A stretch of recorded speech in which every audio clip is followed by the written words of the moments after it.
Hello and good evening to you. Welcome to News 360. It's live from our news hub here at this hour in Kanda. My name is Alfred Conte. And I'm Natalie Force. Let's take a look at the headlines for the next 1 hour.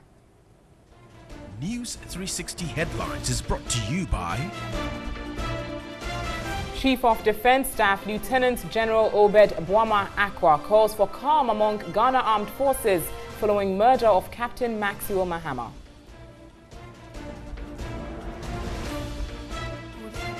Meanwhile, 7 suspects involved in the murder have been remanded in police custody. Suspects in the murder of MP for Ebuakwa North, Joseph Boache Dankwa Edu, back in court. 70% of all government projects to be exclusively reserved for Ghanaian contractors and suppliers. And in business, Ghana lost $1 billion in cocoa revenue in the last 6 months as a result of volatility in world prices of the commodity. And on the foreign front, more than 40 African migrants die on thirst after their truck broke down in the Sahara Desert in northern Niger.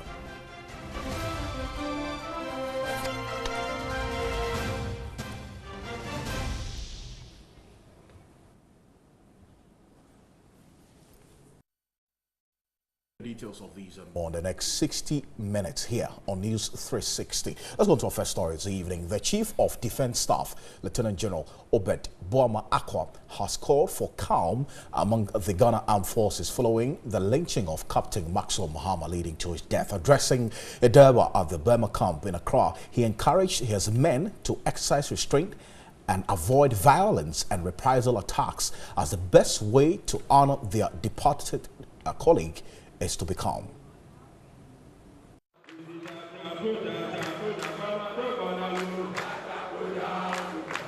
Men and women of the Army, Navy and the Air Force making up the Ghana Armed Forces gathered for the emergency Durbar to calm their nerves after the lynching of their comrade, Captain Maxwell Adam Mahama.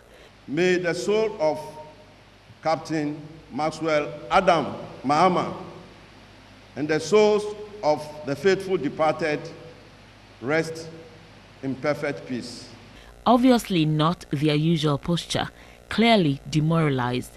As a military institution, Captain Mahama's untimely demise puts a great strain on our resilience as a fighting force, our coping abilities, and our response to crisis. The Chief of Defense Staff, Director General Obi Akwa, regretted the unbridled posting and sharing of videos and still pictures of the incident on social media and lamented about the pain it brings to the bereaved family. May I use this opportunity to appeal to you to resist the temptation of rebroadcasting such disturbing images. We must honor our departed colleague and also respect the sensibilities of the bereaved family. Some of the men could not hide their displeasure and anger at the turnout of events. You have all the bodyguards around you, but when you wake up early morning and you perform your own personal exercise, nobody will be there, and you don't know who is also training you.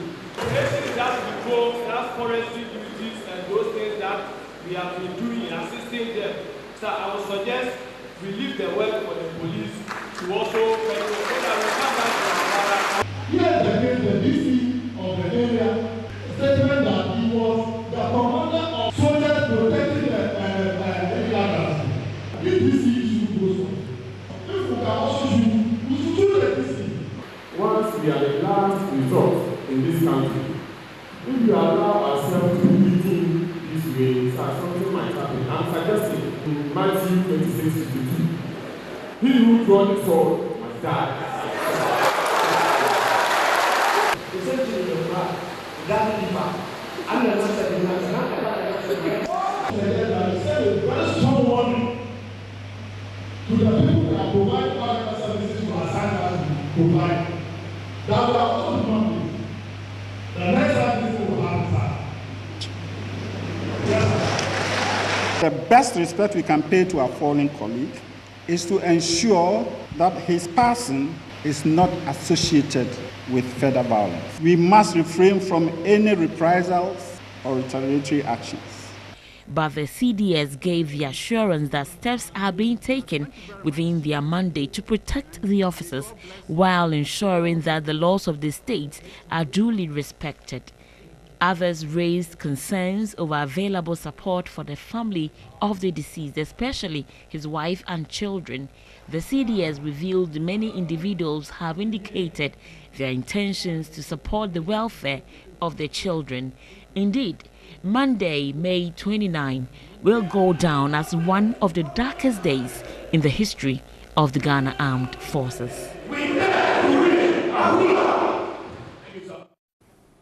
Cape Coast District Court 1 has remanded to police custody the 7 persons suspected to be involved in the murder of Captain Maxwell Mahama to reappear before court on June 19. They were charged for conspiracy to commit murder.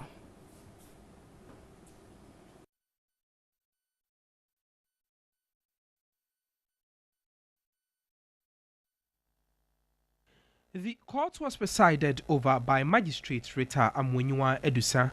The suspects include 29-year-old farmer Kofi Nyame, 30-year-old prison assistant Kofi Bedu, 30-year-old farmer Bismarck Donko, and Philip Bedu, 30 years.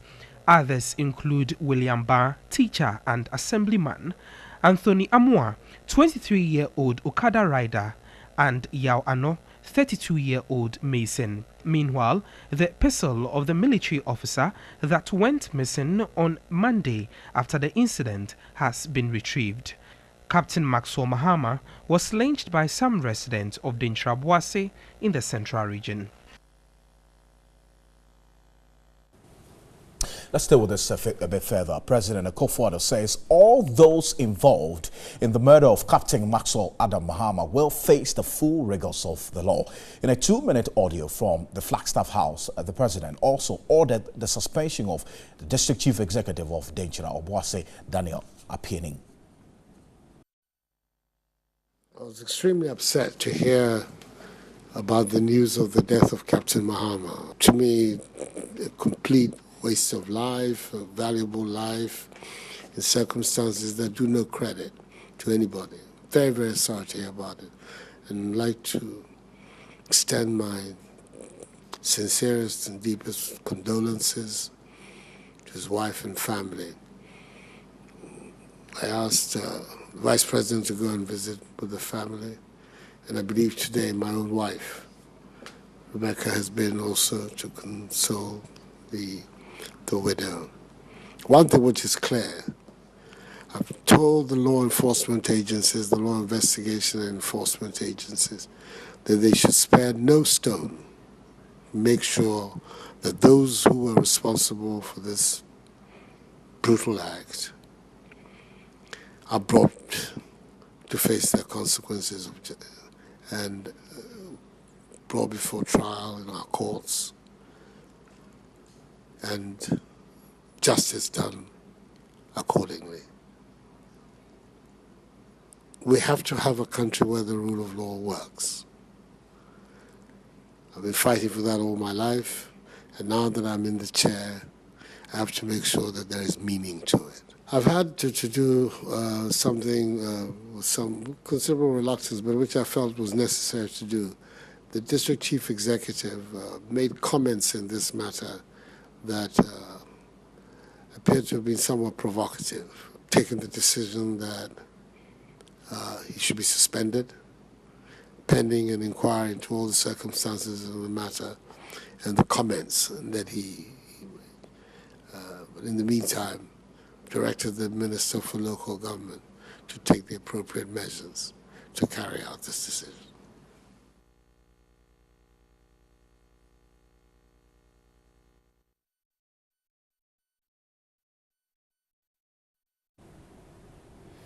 Still watching News 360. Remember that this bulletin is streaming live on 3news.com as well as News on TV3 on Facebook and GhanaWeb.com. So you can watch us all across the world on those platforms. And let's show there's lots of developments coming through about this particular story, and we'll still stay a bit further with that. Parliament has called for speedy investigation into the murder of Captain Maxwell Adam Mahama to ensure justice. The legislators condemned the act and commended the military for exhibiting professionalism in such a difficult situation. Two members of parliament, Ras Mubarak and Kwejo Esiedu, made statements on the floor condemning the act, describing it as barbaric. For far too long, Mr. Speaker, we have sat back as a nation and watched almost on a monthly basis incidents like this take place and remain silent because it has not directly affected us. His attackers cannot go unpunished. We cannot treat this on a business as usual basis. The police are not well resourced to carry out investigations in a swift and professional manner. In a place like Denchawasi, we should ask whether the Central Regional Command has an operational plan there in fighting all manner of crimes. Ras Mubarak called for a state burial for the late Maxwell Mahama. Minority leader Haruna Idrisu said he admired the conduct of the military and also called for speedy investigations. Impunity must be fought and impunity must be checked. If that is not done, it becomes a recipe for lawlessness. We will have no hesitation with your guidance that the Honorable Minister for Defense, the Minister for Interior and the Attorney General must take particular interest in this matter and apprise not just the House, but let the Ghanaian people know how they are walking the course of justice. The majority leader also deplored instant justice. Let us all appeal to the police not to revert to mass action by swooping on the entire community. At least that video clip would assist them to identify those of them who were the ringleaders in that gruesome act. We must be patient with the law. The wheels of justice grind slowly but surely. The process that will lead to the indictment and a successful trial necessarily will have to go through a process.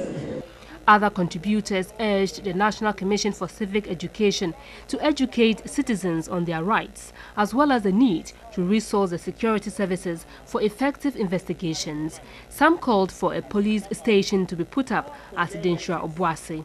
Deputy Interior Minister Henry Korte assured members the security agencies would fish out all the perpetrators and bring them to book. Meanwhile, the Speaker has referred President Akufo-Addo's nominee for Chief Justice, Justice Sofa Akufu, to the Appointments Committee. The Public Relations Directorate of the Ghana Armed Forces has revealed fraudsters are capitalizing on the gruesome murder of Captain Mahama to raise money on online website GoFundMe.com. TV3 checks have revealed the social media campaign is being championed by one Modesta Adewuju Alogbawune.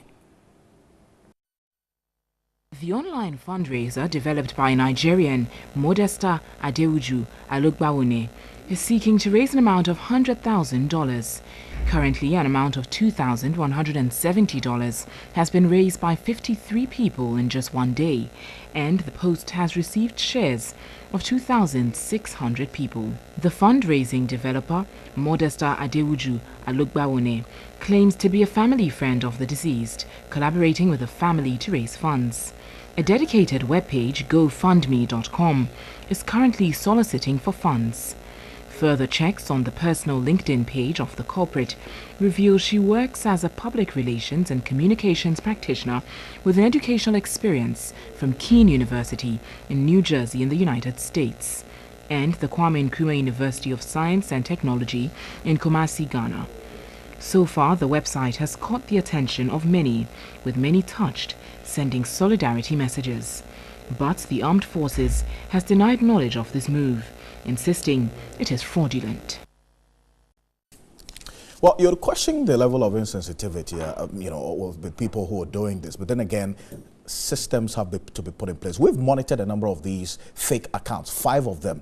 And I've been joined in studio by Albert Nchiboisiako, who's the Executive Director of E-Crimes Bureau, to help us do this. Because when we discovered this, we got through to them, and they have also been able to close down a number of those accounts. Good evening to you. It's good to have you. Good evening, Alfred, to your Thank you so much for joining us this evening. But before we get into you and what you've been doing to block these accounts when we alerted you, I've been joined on the telephone by Colonel Agrekwashi, who's the Director of Public Relations at the Ghana Armed Forces. Colonel, good evening to you, if you can hear me, sir.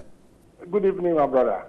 Can you confirm to us there are some website raising funds for the late captain, and has this come to your notice as the Ghana Armed Forces? I think one of your colleagues drew my attention to it. The Armed Forces don't know anybody who has set up or opened a website. So anybody doing anything of that sort is a fraud. And so I think the public needs to be worried about this.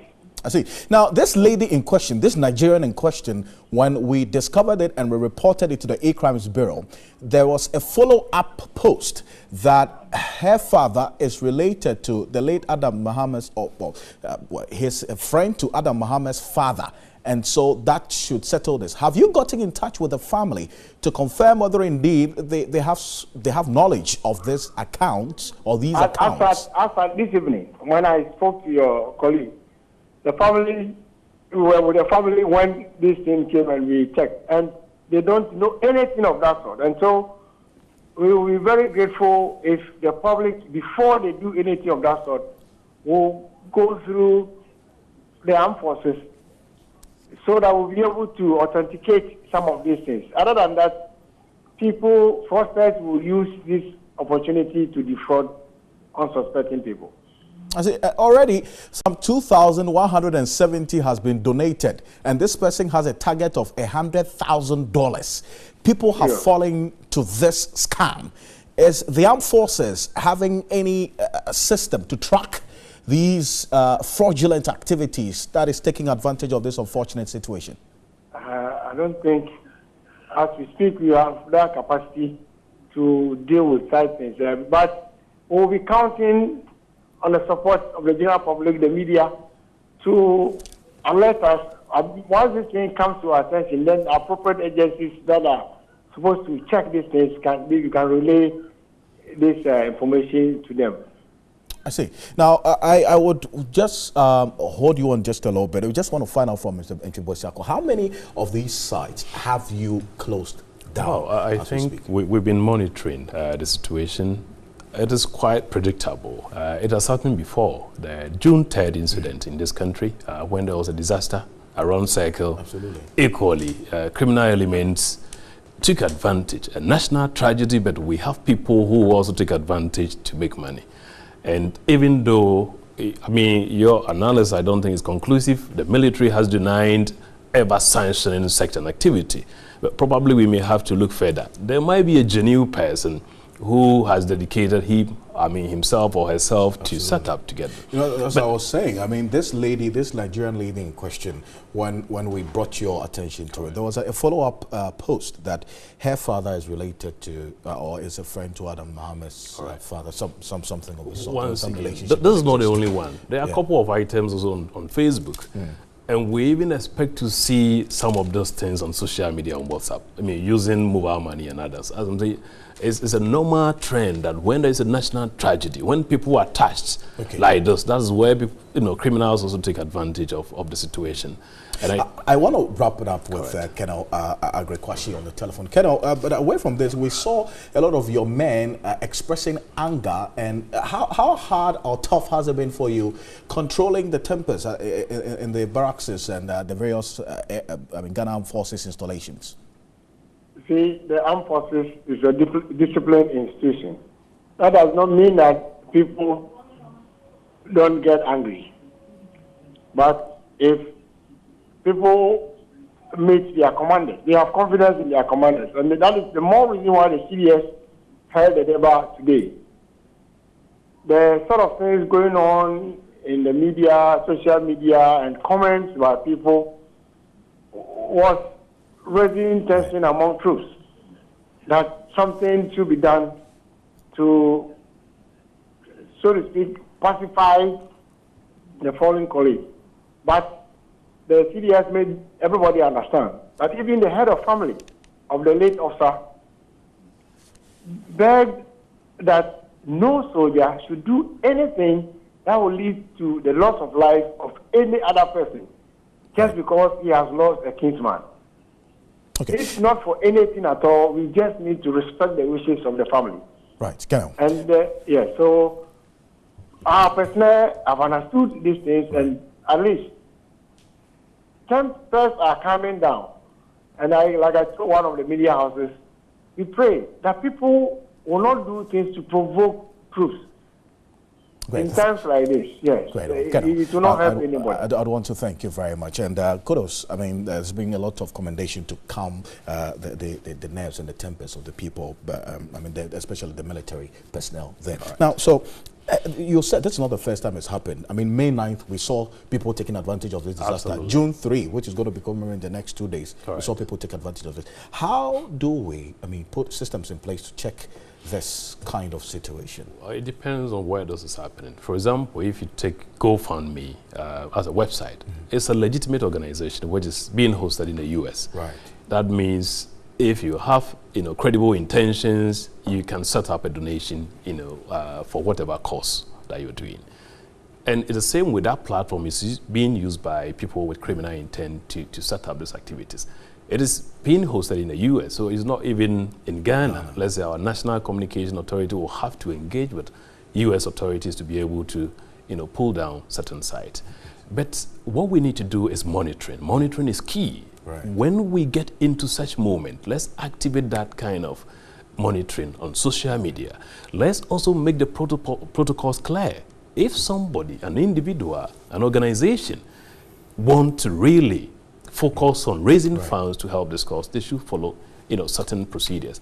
But most importantly, I think we should be also, as citizens, some kind of due diligence. We shouldn't just be donating money unless we've established who is behind this kind of charity. We don't just have to, because of out of sympathy, out of emotions, then we give money out. I think these are some of the best practices we need to do. Great point there. Albert Entry-Bosiak was the Executive Director of a Crimes Bureau. But I'll just have you just watch this, because we've been monitoring this situation for quite a while. When we brought your attention to it and the concerns that people were raising about it. This is the Facebook page of this particular person we're talking about, and you see there's been a number of posts. Actually, the page has the late Adam Muhammad's family picture there, and then when people started raising concerns because there was some coming in, then there was a post just about an hour ago. If you see it right there, it says that we hope this stops the cynicism and name calling.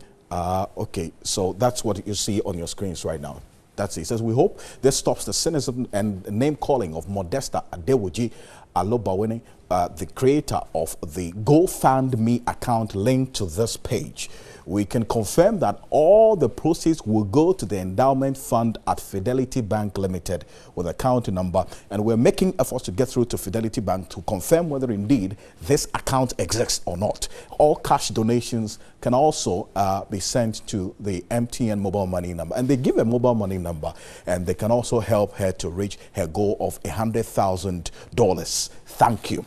That is this message that was posted just about an hour ago as we were coming through. That is what's happening. There's a site linked to this that has been closed down when we alerted E-Crimes Bureau on this, and they've been working on it. So we're monitoring to keep you a lot updated as well. Away from this, the two suspects alleged to have murdered the late Member of Parliament for the Boaka North constituency, Joseph Boakye Dankwa Edu, were on Thursday rearranged before the Accra Central District Court after their release. Daniel Siedo and Vincent Bosso were also rearrested after they were discharged following a nolle prosequi issued by the Attorney General.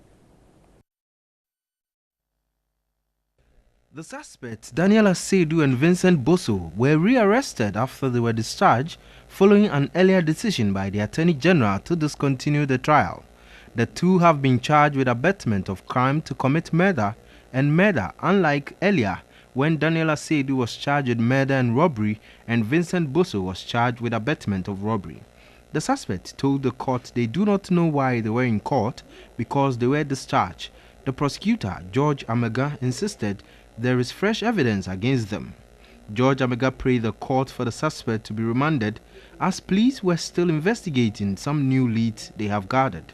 The presiding judge, Efia Jechuasaki, granted the request for remand and adjourned the case to June 14.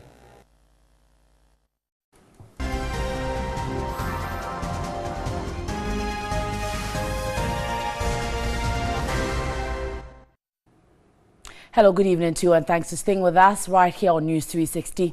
Let's do business now. My name is Nanikia Mensah-Brampa. Now, two good news coming in from the commodities area, talking about cocoa. Ghana has lost some $1 billion in the last 6 months in revenue as a result of volatility in the world prices of cocoa. Management of Cocoa Board also attributed the loss to revenue in terms of smuggling, bad harvesting practices, as well as swollen shoot disease. Chief Executive Officer of Cocoa Board, Joseph Boahen Edu, says he is poised to improving the cocoa revenue before the end of this year. Volatility in the world prices of cocoa has affected production and revenue generation in most cocoa producing countries. The country has lost $1 billion in the last 6 months, representing 30% of revenue generation. Experts also attributed the problem to the lack of technology by peasant farmers and occasional attack of cocoa beans by the swollen shoot disease. For these reasons, Ghana has initiated discussions with the Ivorian government on how the two countries can improve cocoa production. A two-day consultative meeting with a technical committee initiated by the President Akufo-Addo and his Ivorian counterpart Alassane Ouattara has been scheduled. The committee is tasked to fashion out workable and practical strategies which will provide adequate incentives to cocoa farmers. Deliberations would also seek to address the smuggling of cocoa beans at the various borders. Joseph Boahen is the CEO of Cocoa Board. Provision of planting materials, extension, pest and disease control, quality assurance, smuggling of cocoa and inputs, cocoa inputs, marketing structures, trading systems, and local consumption.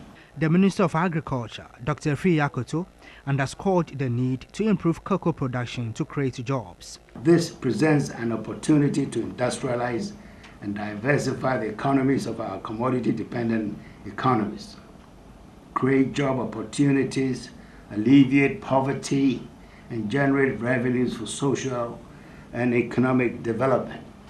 Board Chairman of Cocoa Board, Hakman Owusu Ajiman, encouraged the consumption of cocoa products to expand the domestic markets. I think that we, as a people, should also begin to consume what we produce. And then all the other producing countries, as well as at the same simultaneously, have now a frontal attack on cocoa consumption globally. Let's move away from the commodities now, and there's a new addition to the banking industry. I'm talking about the Construction Bank Ghana, which is open for business. Now, the new Ghanaian bank, which specializes in financial services for real estate, construction and infrastructure development, promises innovation, quality and affordable services as well as customer care. The latest addition to the country's banks is the Construction Bank Ghana, a wholly Ghanaian-owned indigenous institution. The bank seeks to provide banking services in project finance, commercial and consumer banking with construction, infrastructure and mortgage financing as its primary objective. Board Chairman Dr. Asare Akufo said the bank is poised to deliver top-notch services and tailor-made products to its clientele. We have come with differentiation to make a difference.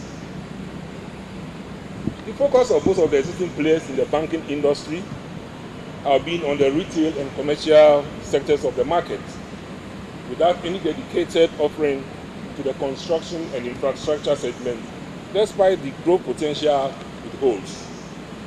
First Deputy Governor of the Bank of Ghana, Millicent Na, implored the bank to deliver on its pledge. The birth of the Construction Bank is a welcome response to customer demands, particularly from the real estate and road construction segments of the market, for tailor-made banking services to address the financial needs of the sector.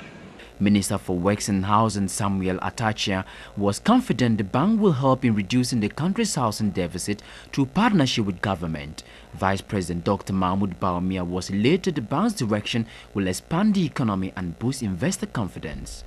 We are a country witnessing steady development in the infrastructure sector, which calls for special attention and support. This support comes in varied forms, and the coming into force of the Construction Bank with the targeted objective of oiling the wheels of the construction industry is key in this enterprise. Construction Bank Ghana is the first to be licensed this year, making it the 34th bank in the country. Well, let's move away, and 70% of all government contracts would be exclusively reserved for Ghanaian contractors and suppliers. Minister of State in charge of procurement, Adjoa Safo, confirming this to TV3 Business, said 30% of the quota would also be allocated to women. The new government policy on local contract quota is aimed at growing Ghanaian businesses to be competitive. Government intends to send a clear signal on its stance on local content and empower the private sector. Minister of State in charge of procurement, Adjoa Safo, says the youth and the physically challenged would also be considered when government-sponsored projects are being given out. We want government contracting 70% to go to our own people so that we build our base, we encourage our own and grow our industries. Again, out of the 70, we want to ensure that 30% of that will go to companies owned by women. Chief Executive of the Public Procurement Authority, Ejeni Mbwati, said the frivolous use of a clause in the Procurement Act to issue sole-sourced contracts in the past would not happen under his watch. There have been a couple of infractions.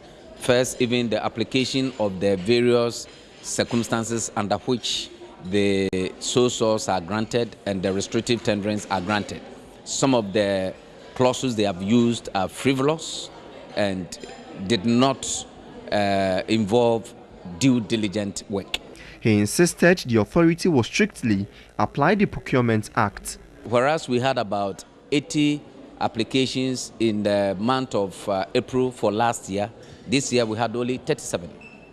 And out of the 37, whereas they gave 98% on the average approval, we have given just about a little over 27% approval.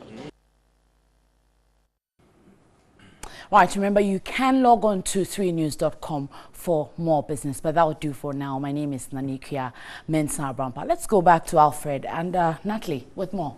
Thank you. Great, thank you for that. Let's go straight to the people of Bonikope in the Ada East District of the Greater Accra region have honored the memory of the late Margaret Kuonu, an indigent who was killed some 32 years ago.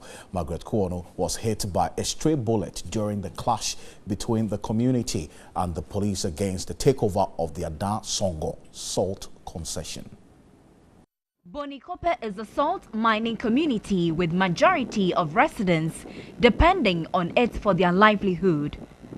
32 years ago, Margaret Kuonu, who was pregnant, died after she was hit by a stray bullet during a clash between residents and the police. The protest was against the takeover of lands for salt mining business in 1985. Some residents shared fond memories of her. The ceremony was also to highlight the concerns of indigents. They lamented over the high rate of unemployment in the town, particularly among women. You're watching News 360. We'll bring you the very latest from the world of sport shortly. Stay with us.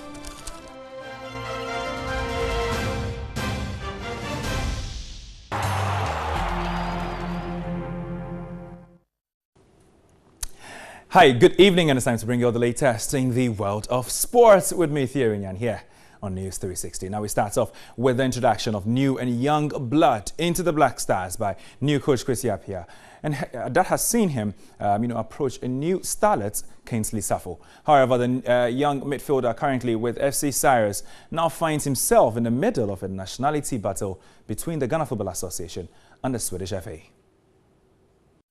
For a young footballer breaking through the barriers to stardom, Kingsley Safo is having a stormy last few days.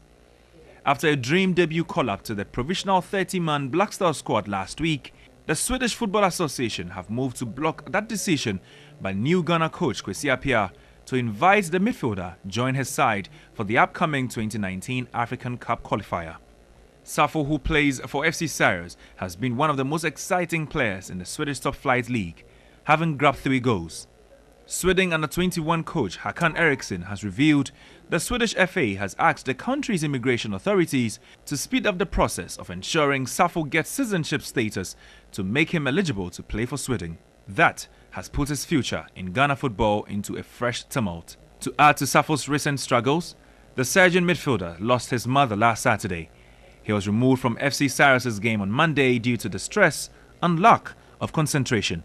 He has shown promise and will consistently push for a place in the first team of the Black Stars should he continue the form he has displayed this season in the Swedish top flight. Having not represented any country at an international level, the tussle between Ghana and Sweden will continue till he is clad in the famous black and white shirt of Ghana. All right, now let's still remain with the Black Stars, and it was business as usual for the Black Stars players and coach Kwesi Appiah, all present at the training base in Accra today. There were new faces in there from the initial 17 that, reported on Wednesday ahead of the Nations Cup qualifier against Ethiopia. Nanekia Mankwa was there on the second day of training.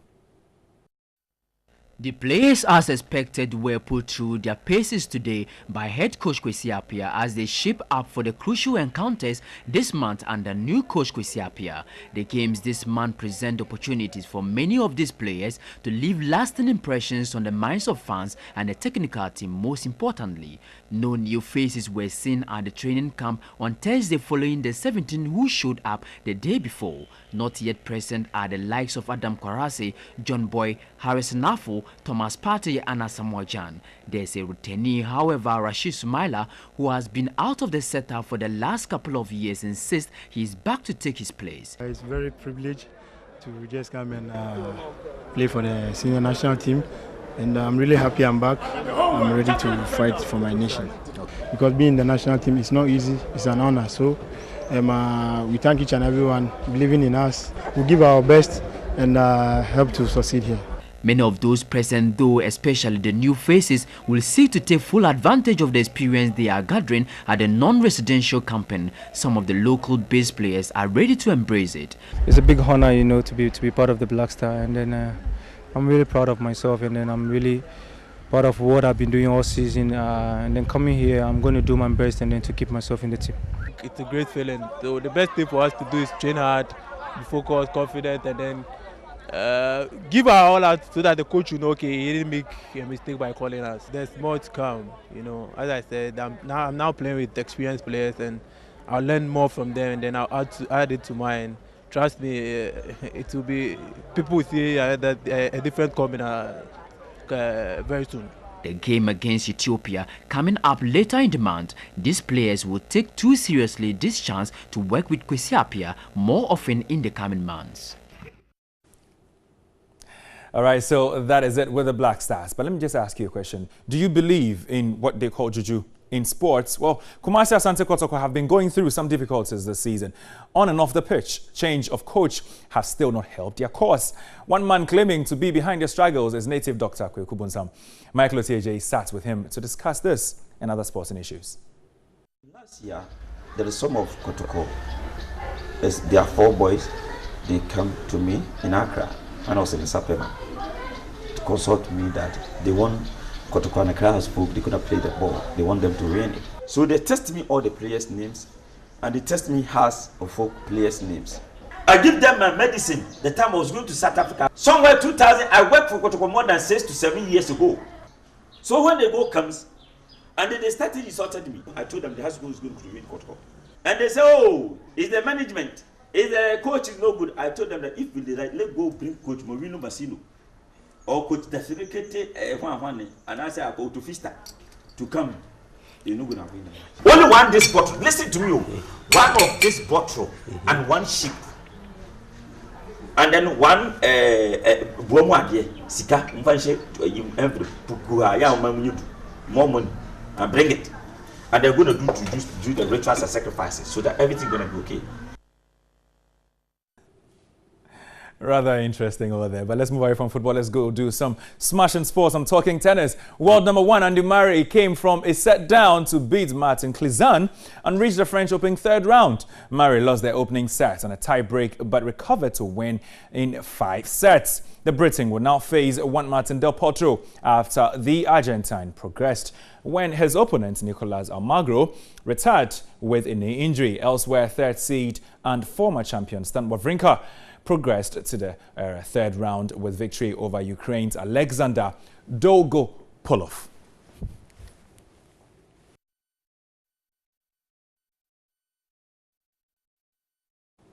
All right, so that's exactly where we bring an end to the sports bulletin right here on News 360 with me, Thierry. And we'll bring some more sports news later with Anako Jafre tomorrow. Keep watching TV3 and enjoy the rest of your evening.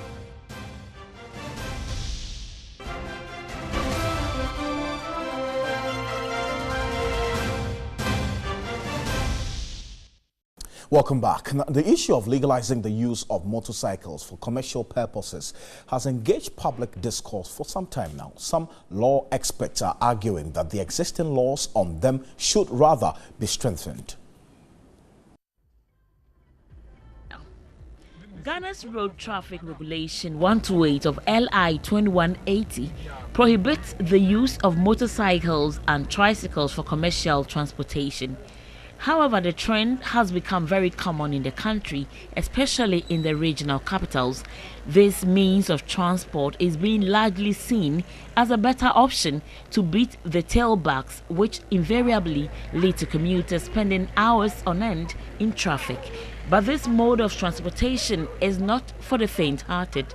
Though swift, these motor riders often flout traffic regulations and meander through traffic, at times with no regard for other road users.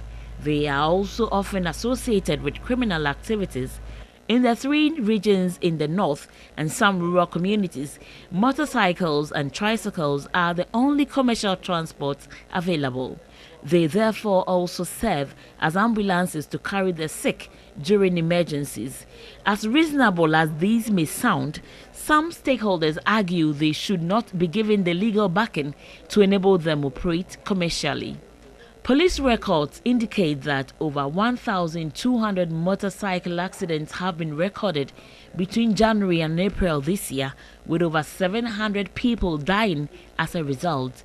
There have also been many recorded cases of criminal activities perpetrated by motorcycle riders under the guise of working.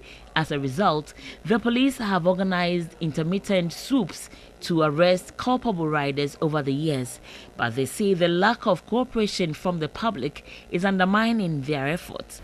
In spite of all our efforts, our good intention efforts, people are still giving excuses of, oh, there is no job, so they should be allowed to use motorcycles as commercial means of getting some money. A lawyer and lecturer at the GIMPA, John Darko, is of the view associated sanctions should be strengthened. The punishment for them are not tough enough. You know, you have to make them too expensive for anybody to engage in them. If you arrest me and I'm supposed to pay a fine of say 100 cedis or 200 cedis, I'd rather engage in you catch me, I'll pay the fine.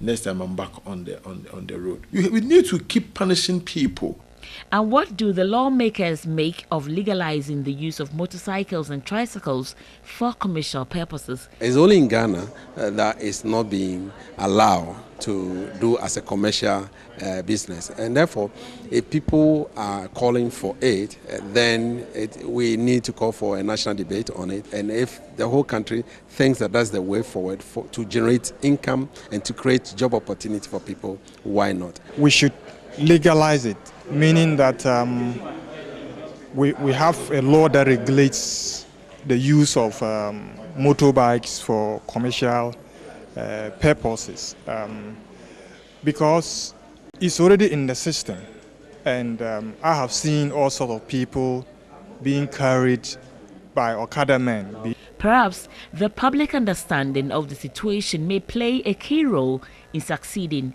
in the fight. Well, Okada or no Okada, we'll see what happens. Next is entertainment news.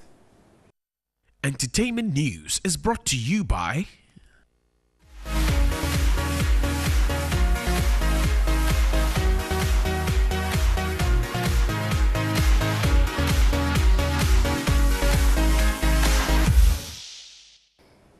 In entertainment news this evening, winner of Talented Kids Season 8, Erica Tandor, aka DJ Switch, has been relocated from the Ideas Junior College in Dadieso in the Western region to the Talented Royals International School in Accra. The 9-year-old kid's celebrity's change of environment is to boost her academic potentials. Owusu has more.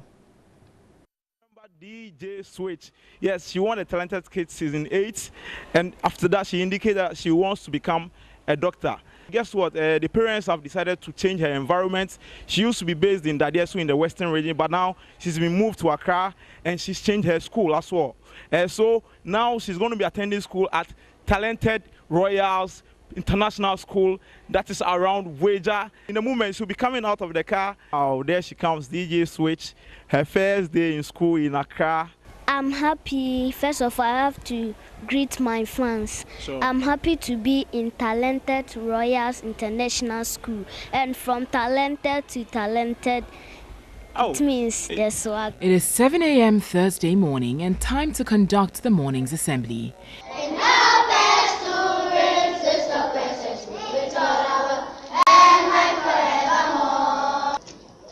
National pledge.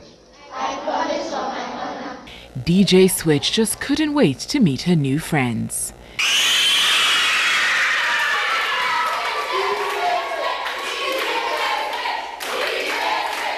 And for the Class 5 pupils, it was a great feeling sharing a class with a kid celebrity. I like the way when she mixes the music, then how she puts her style in it. That gives me affection for her. I like her attitude. I like everything. The fast-rising kid is determined to study hard to realize her dream of becoming a medical doctor. DJing is my passion. I'm here to learn hard so that I can be a doctor. Her new classmates promise to make her stay a productive one. She's good in rapping and stuff. I'll help her do some like education and learning our science and English. Soon, it was time for lessons. When did the answer prayer offered? Yes. Early afternoon. Clap for her. I'm a teacher myself. I saw the environment, I saw they had a lot of facilities that would help her learn to be the doctor she wants to be and also nurture her talent and improve upon whatever she knows. Beyond the academic work, Erica looks forward to building a successful DJing career. Again, the school has made provision to help her realize that. We've got most of our royals here with their respective talent. In fact, many of the parents who even brought their children here never knew the God-gifted talent they had until they brought them here. So DJ Switch coming here with her talent is going to be a wonderful thing. We're going to polish her and try to expose her to the world. All right, wow. From talented to talented. My name is Alfred Akansi, yeah. And I'm Natalie Forbes. Thanks so much for watching this evening. Remember, there's more news on our website, 3news.com. Next is Do Not Love Me So Much. Stay with TV3.